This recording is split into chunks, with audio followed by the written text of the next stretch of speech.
Good morning, good morning, good morning. If you did not get something to eat, there's one meal today, and it is a hearty breakfast. The lines are down, so you're more than welcome to go make a plate. Also, if you want to get seconds, the food is paid for. Mr. Jason Lester, he paid for it with his American Express Black Card, and he does not want to waste any of the food that he spent. So make sure you eat the food, okay? Because it looks like most people have eaten. We do not have a lunch portion, so eat now. We don't want anyone hungry.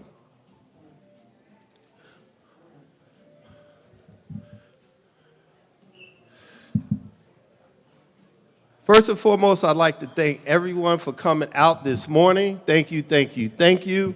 Welcome to our third annual Male Empowerment Symposium. Let's hear it, our third annual.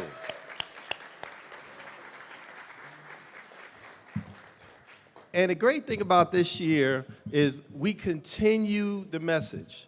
The message of the overarching theme for this third year has remained the same from the first, second, third. Improvement begins with I, so that we're always working on our self-improvement.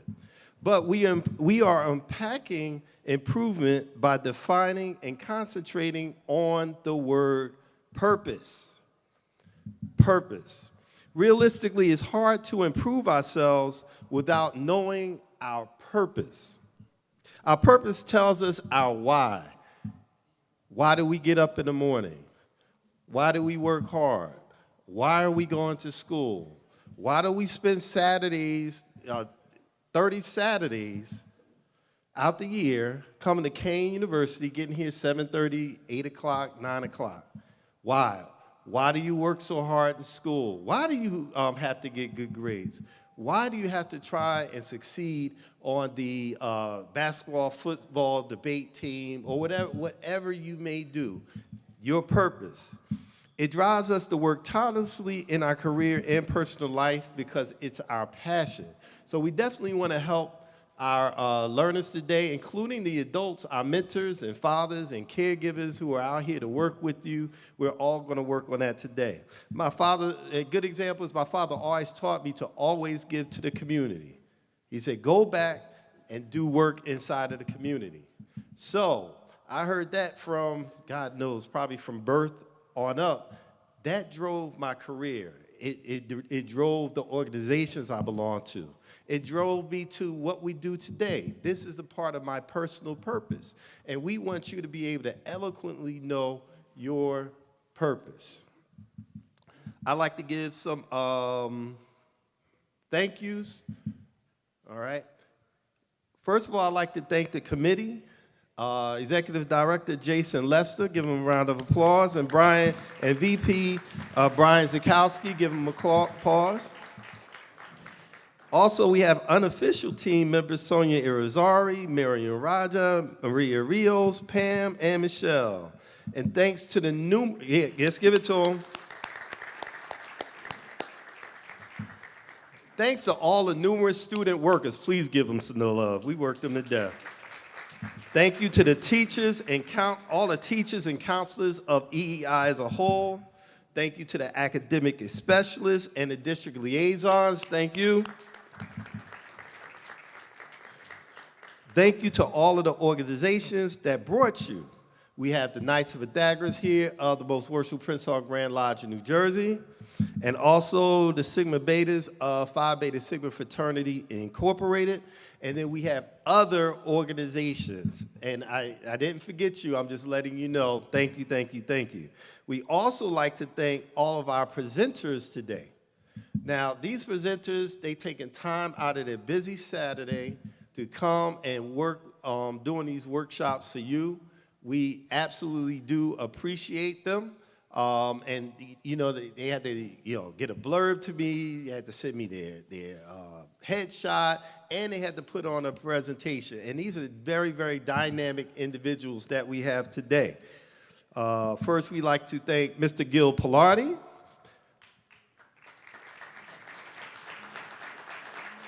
Our vice president, one of our vice presidents here at Kane University, Dr. Carlos Rodriguez.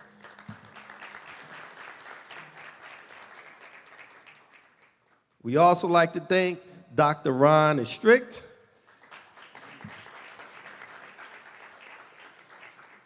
And it's some guy, I can't read his name. No, I'm just messing with him. And my man, 50 grand, Mr. Shelton Jermaine Prescott. And then I'd like to just formally thank our keynote speaker, Mr. Brad Butler II. Okay. Now, I do want to tell you just a couple of quick things. We do have an incredible museum on the second floor. All of you will naturally see it and walk through it, okay? You're going to walk through it as far as when you're going to the exhibits that we're going to have inside of the theater. I'll talk about that in a sec, all right?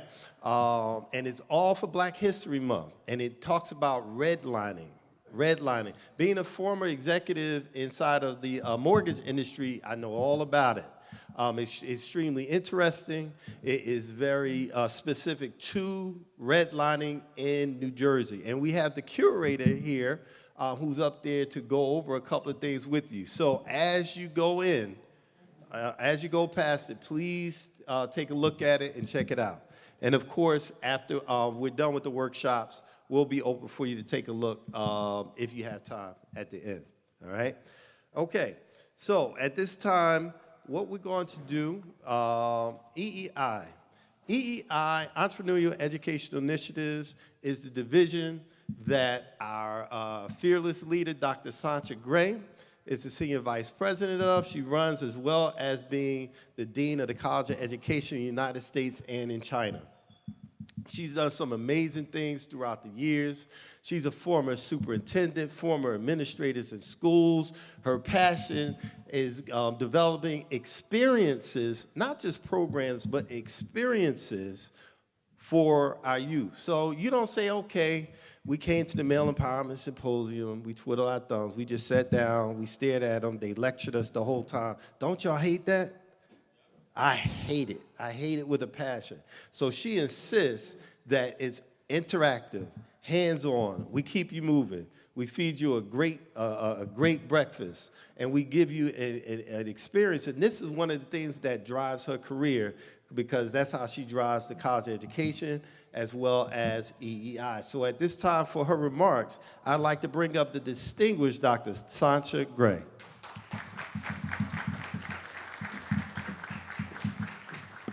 Good morning, everyone. Thank you for such lovely remarks.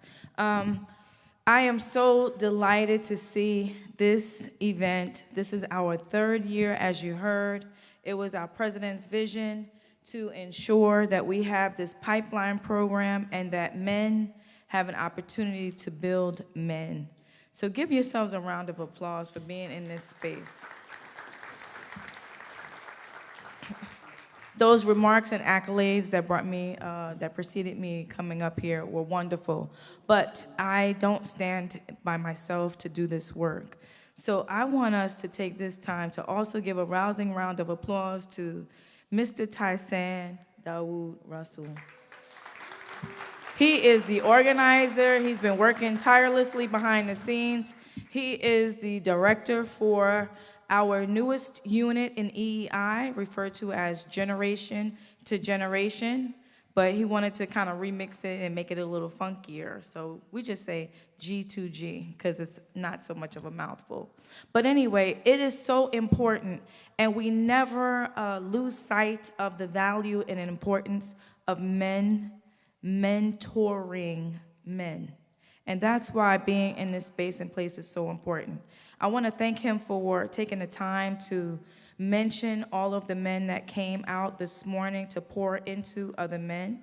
When we think about purpose and when we understand our purpose, gentlemen, your presence means so much.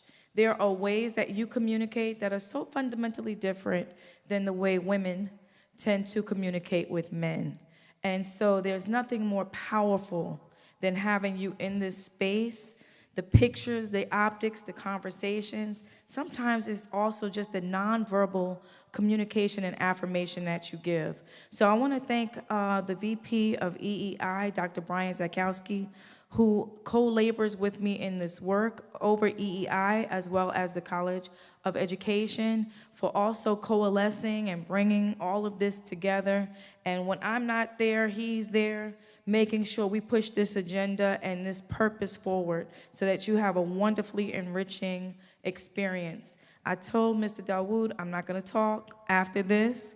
It's going to be men speaking to men all day. But I have to, again, thank all of you gentlemen for coming out today to make sure that our younger kings benefit from your experience. And we also hope that there's some imparting of wisdom to you as well, because we never are too old to learn, and we're never too old to learn from our younger contemporaries. So again, thank you so much, and on behalf of our president, welcome again to Kane University.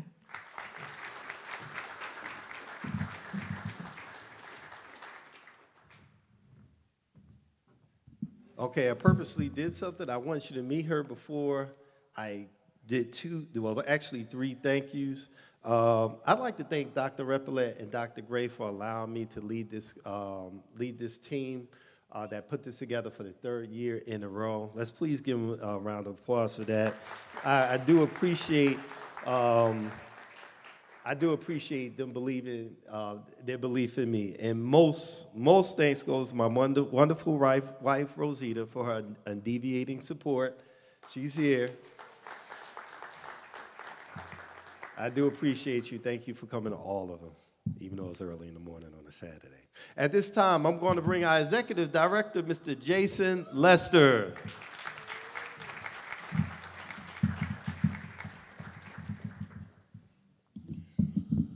Good morning, everyone. Good morning, good morning, good morning. Wow, I feel like I'm in an echo chamber. Gang, can you give me some love back, because I'm going to feed off your energy. That's what I'm talking about.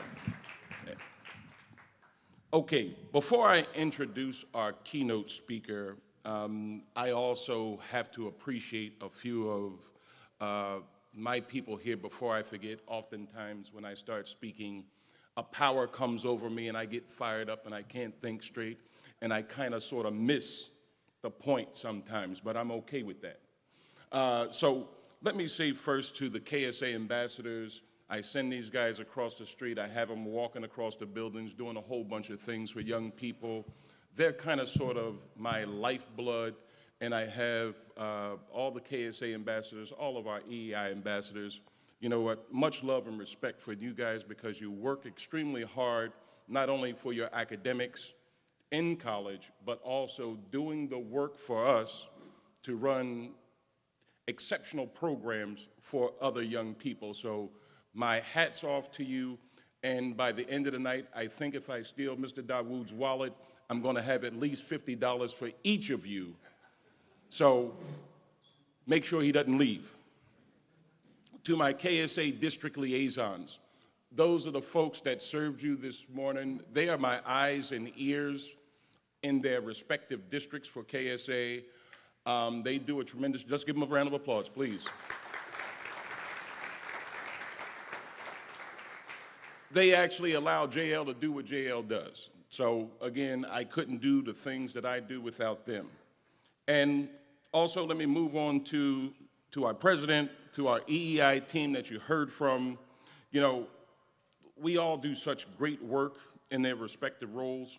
I'm honored to pull up the rear in working with EEI, and I just love working with good people. Now, I got two special guys on the EEI team because we're the only males. You see Dr. Z over there. Stand up, pal. Where's Mr. Tyson? Yeah, there he is. Okay. So I love working with these guys so much. You know, I have to tend to them. Now, I know Tyson is over there about to get something to eat. I got to make sure he doesn't spill any grits on his shirt. It's okay. I'm going to help him out. And I also, you know, I make sure Dr. Z, he gets to his bus properly every day at 4 p.m. so I can get him back to the home so he can get his oatmeal in And on Wednesday nights, it's a special treat. It's Jell-O night. So he loves his Jell-O with the whipped cream, so we have a great time with that. Again, I'm humble and truly blessed to work with such great guys. So let's get on to the business of the day.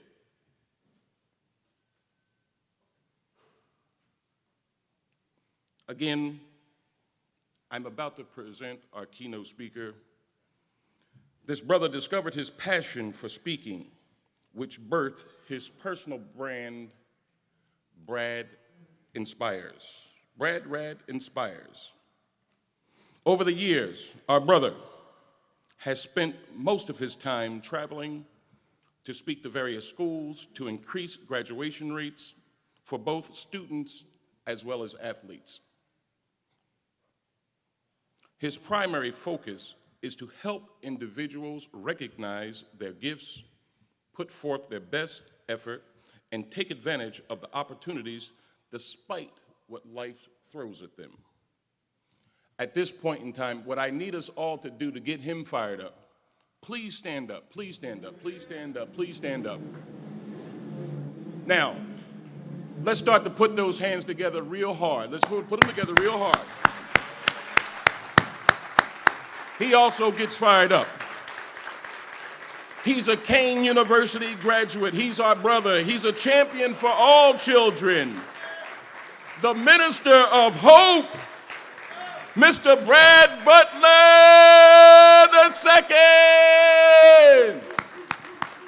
II. Come on, y'all can make some more noise than that. Come on. All right. Go ahead. Y'all sit down. Y'all ain't come here to be standing up. Go ahead, sit down. All right. So first things first, I just want to thank, everyone who made it possible for me to be here today. Kane University, Dr. Reprolette, everybody who made this thing possible, because it's a team that makes these events what they are and as special as they are. So I just wanted to make sure that you knew how much it means to me, especially with me being an alum at Kane University. So when I was thinking about, real quick, that's just all my information. So yeah, if you got a phone, you probably should go ahead and follow me. But I was thinking about this event, and I was like, man, how do I even want to start this? Like, how do I want to, get this thing going for you? Because the theme behind this thing is so important. And the only thing I really could think of is I have a story that I'd like to tell y'all. And it's not a story that you're going to hear anywhere else.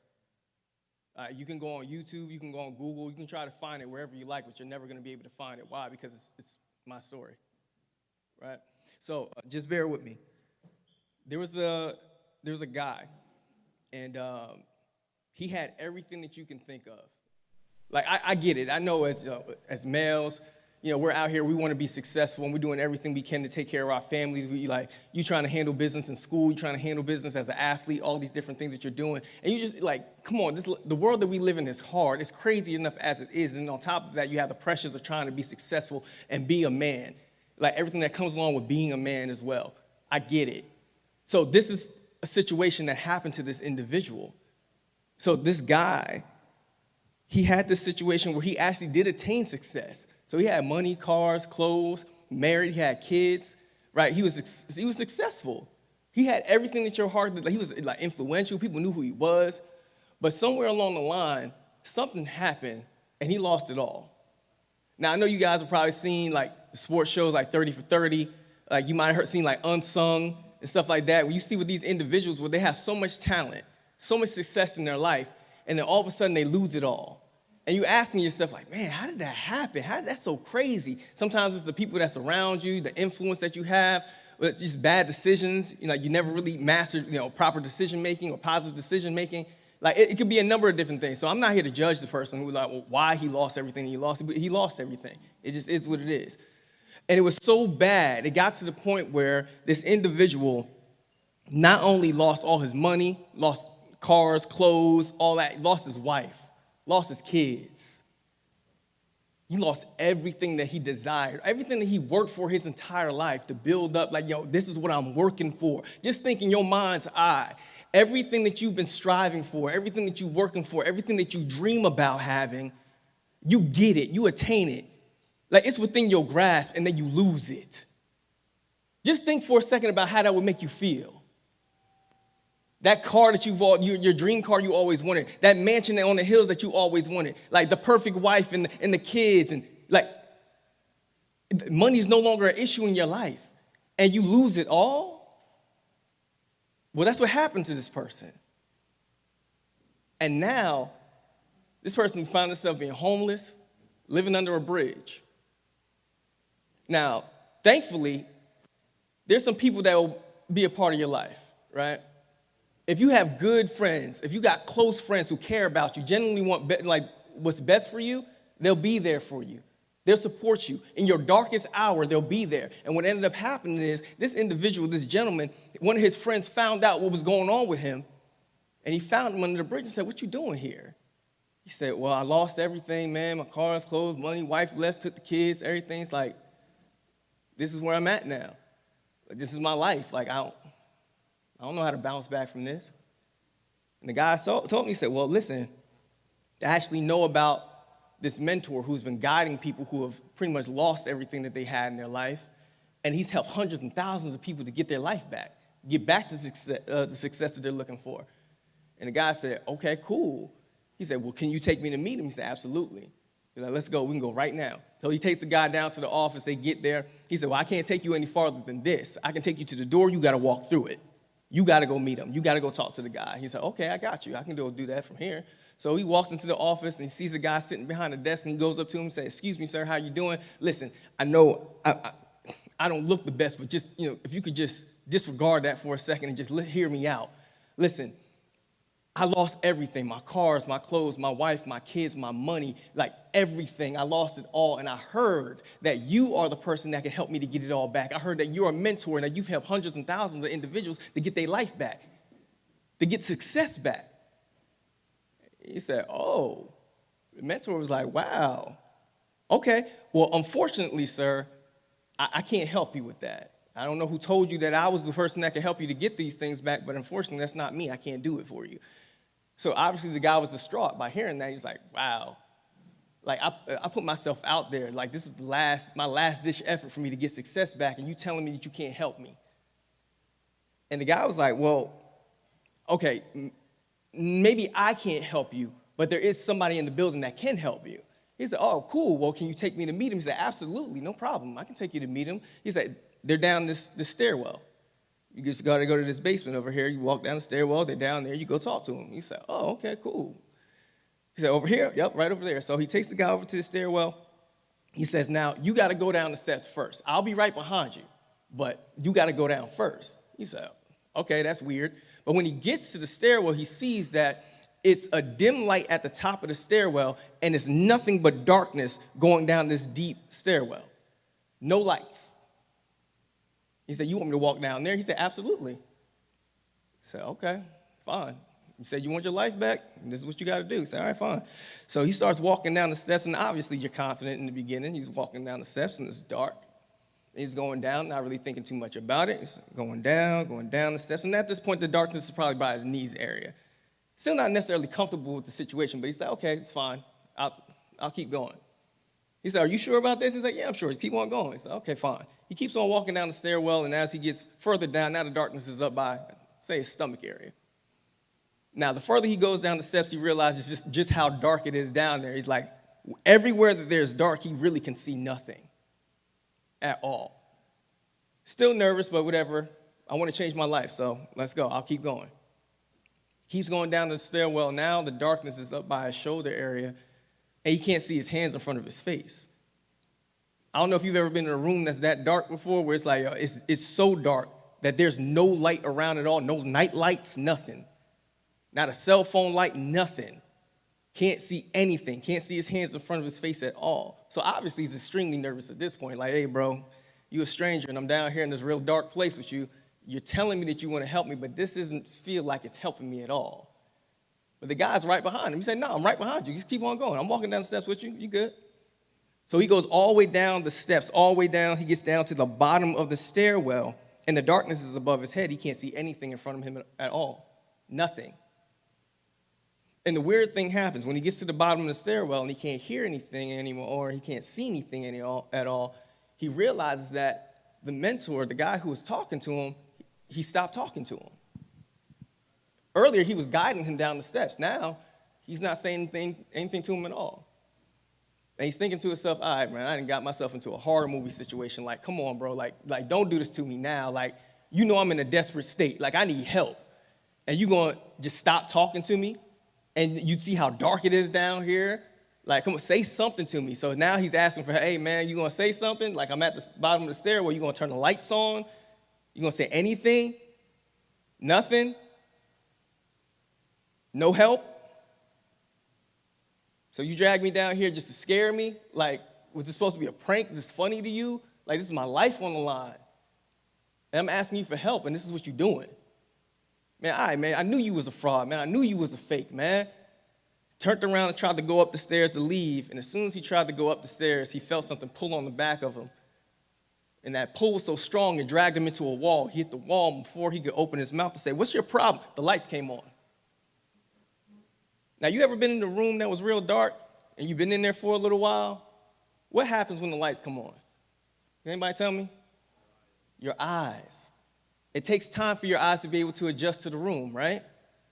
So when he opened his eyes, he couldn't see what was around him. He couldn't see what was going on. It took some time for his eyes to adjust to what was going on around him. But once his eyes were able to adjust to the light, and he could see everything that was around him, he realized that all four of the walls around him were mirrors. They were mirrors. And the guy, he said, are you crazy? Have you lost your mind? You scared me out like half to death for me to come down here and look at some mirrors? And the mentor said, absolutely. You're the one who said that you wanted to meet the person that could help you to get your car, your clothes, your house, your money, your family, your wife, everything that you desire, your success. You wanted to get it all back. The only way for you to get those things back is to have a conversation with the man in the mirror. Because change is as close as your furthest mirror. I don't know if some of y'all got it. But change is as far as your closest mirror. At any given moment, at any time, when things isn't going right in your life, like it's not up to your professor, it's not up to your teacher, it's not up to your mom or your dad. Like you can pull your phone out of your pocket right now, put it in selfie mode and look at it and see the person that's causing the issues. Seeing the person that can change everything for you. At some point, like I'm no different from you or anybody else in this world. I blamed other people in my life. I thought it was my mom or my dad's fault that I wasn't getting love or attention. Like I blamed my professors because I thought that they were looking at me a certain way or they were just judging me. They thought I was a jock or something like that. Like, come on, I've been there. I'm no different from you. But at some point, I had to get rid of the victim's mentality. I had to say to myself, I got to change. I got to do things differently. Next slide. Did you turn it on?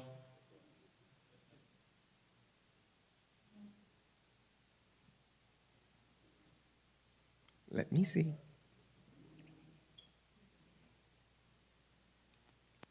Uh-oh. Or you can just hit the key. Y'all messing up the theatrics. Thank you. Is the light? Okay. I know. Now I got it now. And this is where I get my own story used against me. Y'all laughed a little too hard at that. Okay. But it connects to the theme. That's why the theme is so important. Improvement begins with I.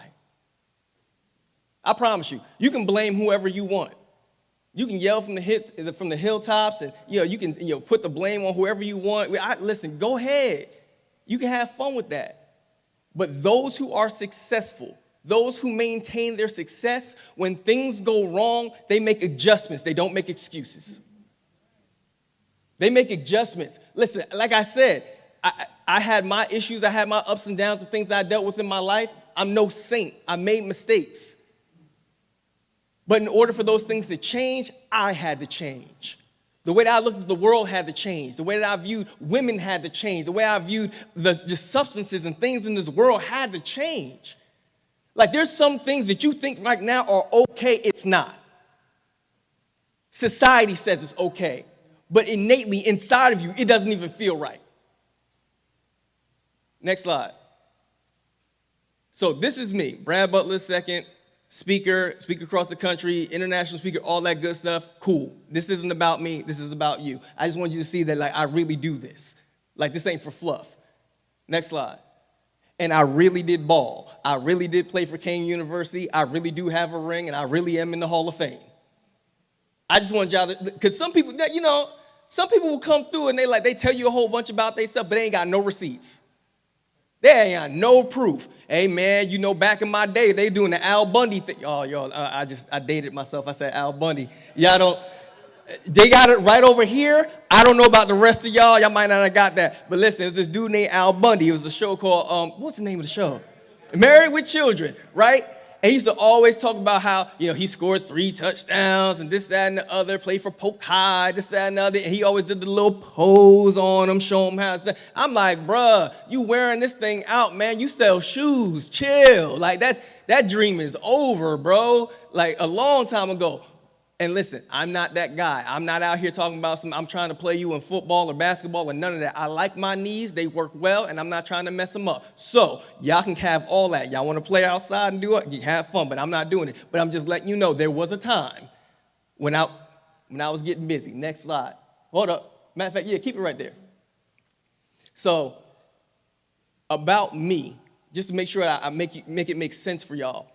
Because like I said, I told you, hey, listen, I'm no different from you, and that I had issues, and I had my ups and downs and stuff like that, but it means nothing if I don't actually, you know, be transparent with you and let you know what it looked like. Can I be transparent with you? Do I have your permission to just let you know that, like, I'm a human? Yeah, okay, just want to make sure. Y'all can nod your head, that's fine. So I'm originally from Jersey City, and I'll give you a Cliff Notes version of it because we ain't got time to go through the whole thing. I'm originally from Jersey City, not too far from here, obviously, and my parents were, well, in the nicest way for me to say this possible, my parents were professional urban pharmacists. This side got it, right over here. I'm just gonna leave it alone. They're professional urban pharmacists. If you got it, cool. If not, don't even worry about it. Just leave it alone, right? Now, unfortunately, when you live that lifestyle and you're involved in these certain things, then, you know, there's only 2 ways you're going to get out of it. You're going to die, you're going to go to jail, one or the other. My father ended up getting incarcerated. I'm actually lucky he got incarcerated because he's still alive because of it, right? When he got out of jail, he decided he wanted to change his life. He never wanted to go to jail again. He didn't want to, you know, operate outside the law anymore. He wanted to get his life together. And when he did that, it caused some stress on the family because they were so used to having money that it was like, dang, now we don't have the money. Now it's like, what do you mean I got to wait 2 weeks to get paid? Like, that's not how we... But he had to make those changes because that's what a man does. And we made those changes. It did cause some stress on the family. And unfortunately, my mother and my father became heroin addicts. And they struggled with it for years. But thankfully, my parents, they actually beat their addiction. But I watched my father go through withdrawals and the cold sweats and throwing up and putting him in the bathtub. Like, my mom had to go through the 12-step program, and she stood up at the podiums just like this and said, my name is, and these are the things that I've done, and I'm not proud of it, and I want to be alive. I want to be there for my family. And I watched my mom, you know, at the podium tell her story, and I was so young that most people didn't even think I remembered it, but I remembered hearing my mother cry. I remember my mom telling her story. I remember how painful it was. Like, I remember my father being sick. As young as I was, I still remember that. Some stuff is just embedded in your mind. It don't leave you, unfortunately. But I'm lucky to tell y'all today that my parents, they beat their addictions. They've never touched the drugs again. They still alive and well. They still doing good. They living their life. You can clap for that part.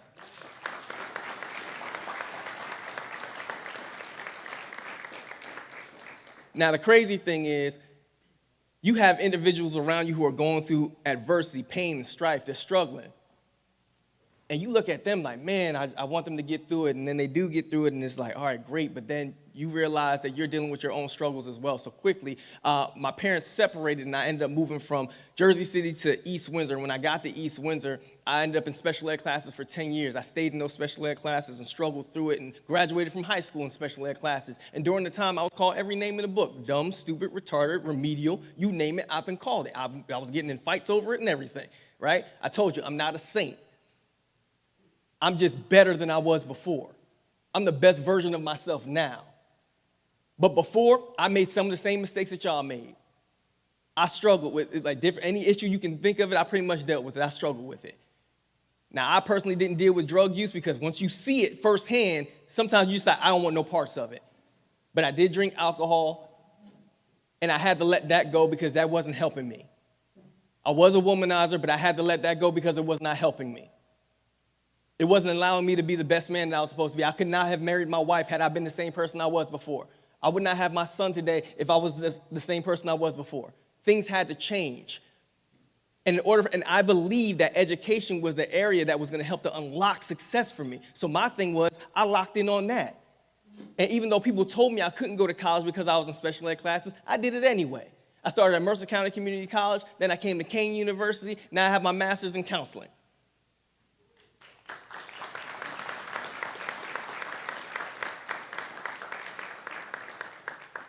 But the thing is, things changed because I changed. So here are the things that needs to change for you. For some of you, you don't work hard enough.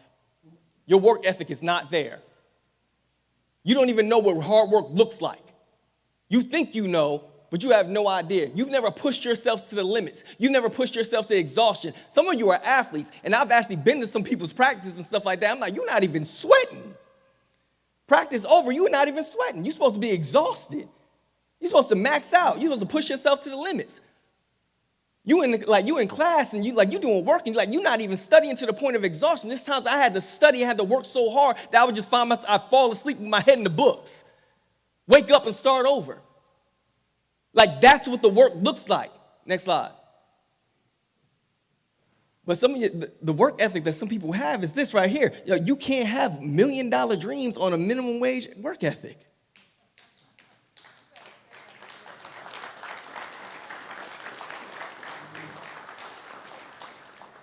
It just doesn't work. Like, I remember me having dreams, goals, aspirations, all these things that I wanted to do with my life, and realized I wasn't even coming close to my potential. I wasn't doing anywhere near the work that I needed to do. But when I tapped into something different, and here's the thing, here's what you got to do. You want to know what hard work looks like? Get around people that work hard. Change your proximity. When I got around some of those people who were working, I'm talking about crazy work. Like my mentors, Dr. Eric Thomas, Jeremy Anderson, Inky Johnson, and I saw the pace that they were going at. I was like, I got to get it together. I got to work hard. I had to show my wife I was nothing to play with. That if you were going to if you were going to believe in me, that I was going to give you a return on your investment. If we're going to invest our money and take time away from you, right? If I'm going to travel across this country, I'm bringing a check home. I'm making impact. Lives are going to be changed. Listen, if your life is not changed by the message that I delivered today, it's not because the message wasn't on point. It's because you ain't. You not locked in. And guess what? I can't fix that for you. That's a battle between you and you. If you want better for your life, you got to start doing better for your life. These are all men in this room. Ain't no time for play.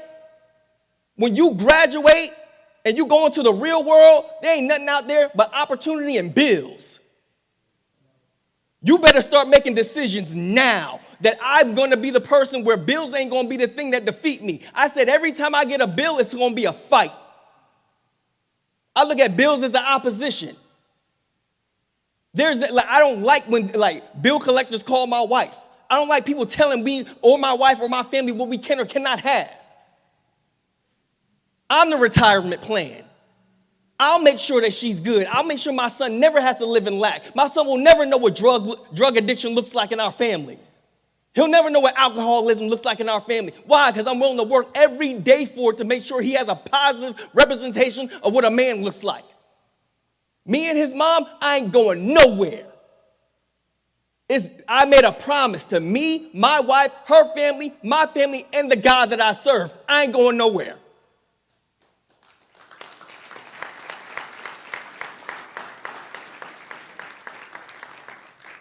Because that's what men do. But it takes work. There's work that's connected to it. Next slide. Here's the problem. Some people, you don't have no purpose. You have no purpose in your life right now. And a man without purpose is dangerous. A man without purpose is dangerous if you go through this world aimlessly with an idle mind. Like, you think people want to be homeless? You think people don't want to be successful? You think people don't want a great career? If you're not intentional about being successful, you'll end up being a failure by accident. I'm sorry. You got to get focused on it now. Where do you want your life to be? What do you want your life to look like? I knew what I wanted my life to look like. When I got tired of failing, when I got tired of things just not going right for me, I said, I got to do things different. I got to write it down and make it plain. I got to make sure that I know where I want to go. Who do I want to be associated with? If you don't have it mapped out that way, you're liable to get wrapped up and caught up with other people that's doing things that you don't want nothing to do with. Living a life that you wasn't built for. That's another one. Some cats out here, I know you see it on social media, you see it on the news and TV and stuff like that, they faking it. It's not their real life. Public success and a private failure. That's who they are. And some of you believe them. You think just because they got a lot of likes and followers and stuff like that, that equates to their character and their integrity and their core values. It doesn't. It doesn't. Just think, most of y'all in high school, some might be in middle school, college and stuff think about your favorite rapper, your favorite singer, your favorite athlete. When the last time they came to see you at your school? And they ain't far. If they can drive to the clubs and stuff like that, why can't they come to the schools and just say what's up? Speak life into you and let you know that it is possible for you to have whatever, but they don't. Put so much time and effort into the wrong thing. That's dangerous. That's dangerous. Next slide. Okay. Now, I talked about purpose, but I need you to know what purpose looks like, right? So there's different levels to it, right? Before you get to purpose. You got goals. Goals, that just has to do with you.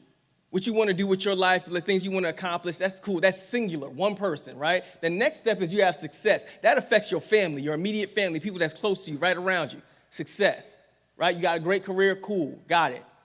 But the last part is purpose. Now, if any of you can see that picture all the way at the top, can you recognize any of those faces?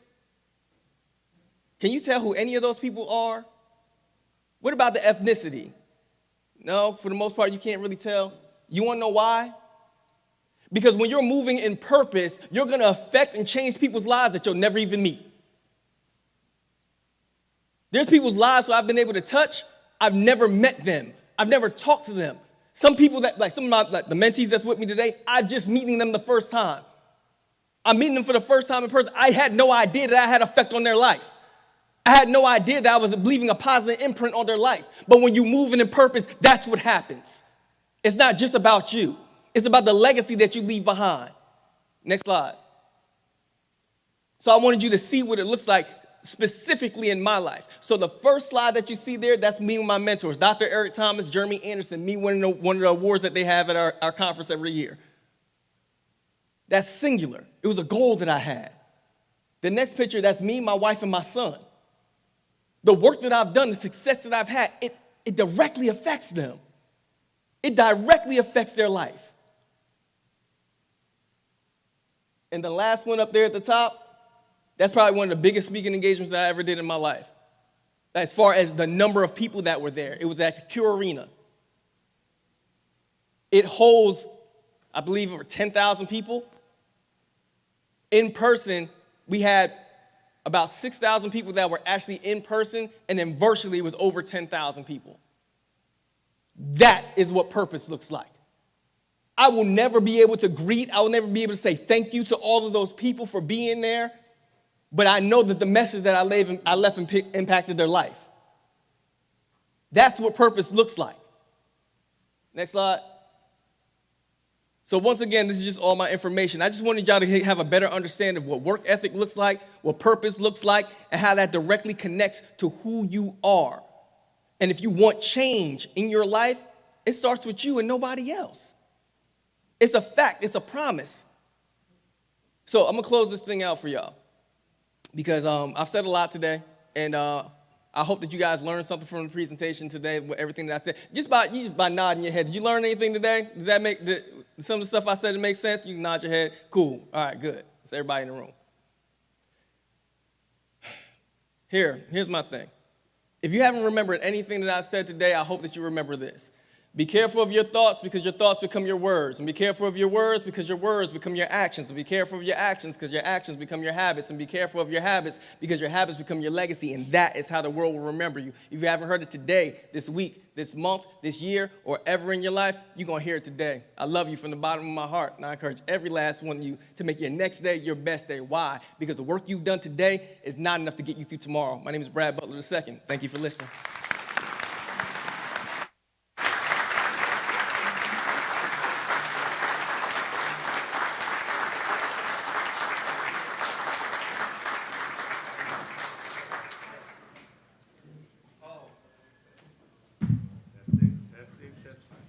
Okay.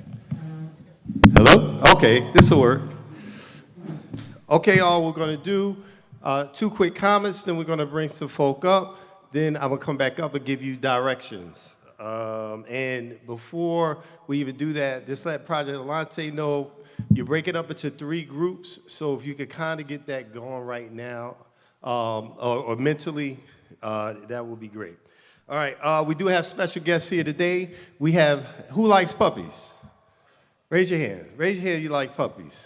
All right, we have therapy dogs here today. They will be inside of the auditorium. If the schedule says outside the theater, it's right outside the theater. If it says it's on a stage, it's on a stage in there. You'll see. You'll see. Also, being that we are New Jersey's first and only urban research university as designated by the governor, state assembly, as well as state senate, we do have an exit survey that we are really asking you to please fill out. A lot of people, they like to bypass that, but these are the surveys that lead to the research that we do so that we can keep capturing the dollars that we're receiving from the federal government or the state government. So we need your help. All right, I know you may say, I don't feel like doing an exit survey. Please do the exit survey so we can keep raising funds or collecting funds to do what we do here at Kane University. So at this time, I'd like to bring up, I brought him up earlier, he's a dynamic leader. He's a vice president at EEI. He does a tremendous job, former superintendent for 23 years, 15 years in one district, and we're just blessed to have him here at Kane University. At this time, I'd like to bring up Mr. Brian Zakowski.